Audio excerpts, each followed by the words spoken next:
Bonjour. La vision d'Ézéchiel dite des ossements desséchés est très célèbre.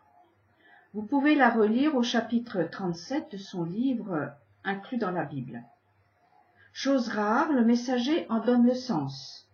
Il n'y a donc aucune spéculation à faire, il parle de la maison d'Israël. Sortis des tombeaux, ils reconnaîtront l'Éternel, comme ils eurent foi en l'Éternel lors de la sortie de la mer. Deux sorties donc pour eux, provoquées par le bras de l'Éternel. La première de l'eau, la deuxième de la terre. Ces deux événements me font penser à deux manières dont l'homme se fait par chacun d'entre nous. D'abord, dans l'eau, la naissance physique sera une sortie de la mer, M-E-R-E, puis la formation se poursuit sur la terre vers la stature de l'Adam restauré. L'eau et la terre sont deux matrices qui deviennent des tombeaux pour celui ou celle qui ne continue pas la route vers la sortie pour entamer chaque fois un nouveau cycle de vie dans un autre lieu. Il y a donc des similitudes fort instructives pour la construction d'un adulte digne de ce nom. Le judaïsme a su exploiter l'histoire des Hébreux pour la naissance du peuple autonome qu'il doit devenir.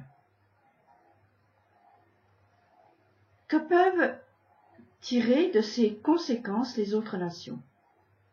Car la Torah s'adresse à toute l'humanité, on est bien d'accord. Il me semble que nous avons dans ce livre des étapes que nous aurons à parcourir en tant qu'individus. Une sortie des eaux et une sortie de la terre. Ceci sur deux plans. Le premier se réalise sans notre consentement avec notre naissance, suivi d'une espérance prônée par les religions. Je dirais que c'est le plan naturel, vie, mort, vie, comme les végétaux auxquels l'homme est souvent comparé dans la Bible. La plupart n'iront pas plus loin, ignorant ou feignant d'ignorer l'aspiration qui les habite de sortir vers un ailleurs promis. Pour arriver à l'étape suivante, il faut acquérir un squelette qui tient debout. Beaucoup baignent toute leur vie terrestre dans les eaux, ne sortent pas de la mer, M-E-R, et M-E-R-E, par ignorance ou par paresse. Au deuxième plan, on y accède volontairement, c'est un choix, et ce sera l'objet de mon propos aujourd'hui. Je m'explique. L'histoire d'Israël est le modèle qui nous est proposé. J'ai bien dit l'histoire, pas forcément les individus qui ont les mêmes difficultés que chacun d'entre nous et surtout les mêmes faiblesses. C'est l'histoire, la marche, les expériences qui sont porteuses d'enseignements. Sorti des eaux, le peuple est né dans un lieu désertique où il a reçu une éducation sous différentes formes, théoriques et pratiques. Et après moult expériences, ils ont acquis une structure particulière. Alors, ils ont pu franchir une barrière. Ils sont donc morts pour le lieu précédent, mais plus forts. Arrivés en terre promise, mais occupés, ils ont acquis de nouvelles forces qui se sont ajoutées aux premières. Ainsi de suite, le cycle vie-mort-vie s'est poursuivi d'étape en étape et d'obstacle en obstacle. Toujours plus forts, ils ont avancé jusqu'à nos jours où, sortis du feu d'un génocide programmé, le peuple, bien charpenté, entre dans sa terre et cette fois-ci, se façonnera de la terre en tant que nation, comme Adam a été modelé à partir de la terre. Sans cesse passer de la mort à la vie, tel est le chemin des descendants de Jacob, bien différent de celui d'Ésaü son frère, qui marche toujours en ligne droite vers la mort. C'est là que la vision d'Ézéchiel prend sens pour nous. D'après le prophète, à partir de quoi les corps nouveaux se reconstituent? À partir des OS. Alors que les premiers corps issus des OEAUX se sont constitués à partir de la peau. Ce sont deux mouvements différents. Le premier est centrifuge et le deuxième centripède. La peau, la chair, le sang disparaîtront. Les humains engagés dans un mouvement centrifuge de repli sur soi disparaîtront. C'est le chemin d'Ésaü, tandis que ceux engagés dans un mouvement centripète renaîtront et subsisteront. C'est le chemin de David, descendant de Jacob. Peut-être ne restait-il qu'un os de plus minuscule qui, paraît-il, est une particule corporelle humaine très dure, indestructible même par le feu. Cet os est appelé l'ouz, qui veut dire en français l'amande. L'ouz est le lieu où Jacob s'est endormi, sur une pierre en guise d'oreiller. Là, il a vu une échelle dressée à la terre et le ciel. Tout un programme, donc, pour ce petit os humain. Les OS sont ce qui reste des corps sortis des OEAUX, puis retournés à la terre. Vont-ils en sortir une nouvelle fois? Il y a d'autres os qui survivent. Ce sont les structures que nous avons transmises à nos enfants.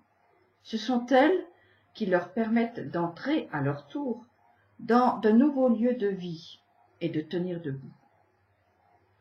Avec ces os, ils devront affronter les nouveautés qui sont toujours des épreuves, des barrières, des caps, des défis.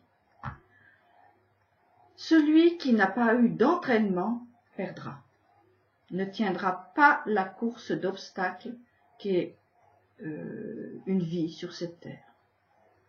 Le but est de construire, fortifier, durcir les os et les muscles par l'enseignement que les expériences engendrent pour laisser des os qui ne périssent pas.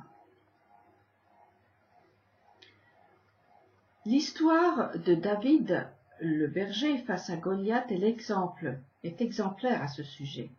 Il s'est présenté sur le champ de bataille avec une force centripète. Elle venait de son intérieur, forgée par l'expérience et l'enseignement de son père. Les armures qu'on voulait lui donner de l'extérieur ne pouvaient que l'handicaper. David avait un squelette, ce n'était pas un mollusque. L'armure que l'on voulait lui faire endosser ressemblait à une coquille, où il aurait pu se rétracter dans un mouvement centrifuge. Il l'a rejetée. Sa force de vie intérieure a éclaté en force de vie pour son peuple grâce aux os et à l'entraînement qu'il a subi devant les difficultés de son métier. Que ce soit les Hébreux dans leur marche vers la terre promise, ou David dans sa marche vers la royauté, chacun a tenu debout, grâce à l'enseignement théorique et à l'expérience pratique. La théorie est l'os de la pratique, et la pratique est l'os de la théorie. Ce sont deux jambes avec lesquelles l'Adam avance. Voilà pourquoi il est sage d'apprendre, de s'entraîner pour affronter la pratique. Le résultat sera à la hauteur de l'entraînement. Il y a un temps pour apprendre et un temps où ce que l'on a appris sera mis à l'épreuve, ou plutôt, l'apprentissage permet de passer l'épreuve avec succès. Il faut apprendre pour agir juste, car devant l'épreuve, il est trop tard. Les trucs qui viennent de l'extérieur sont des armures percées, juste des coquilles aux mollusques.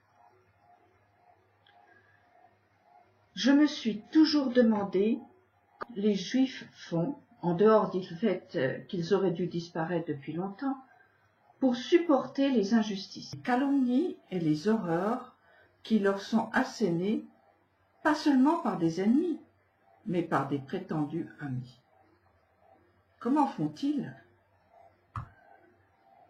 Je ne suis pas sûre qu'ils puissent faire grand-chose. Par contre, ils ont un squelette, des nerfs, des muscles, une peau et un souffle, acquis par des millénaires d'apprentissage théorique et pratique, par des milliers de générations qui ont choisi de suivre et de mettre en pratique des mots gravés sur des pierres, une matière résistante et rugueuse.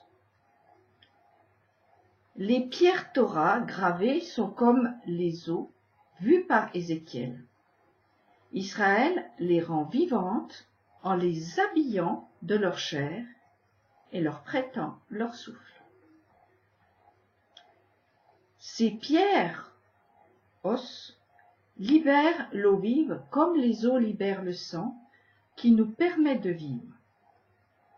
Non, les mots os ne sont pas morts, ils revivent. Bonne semaine à tous.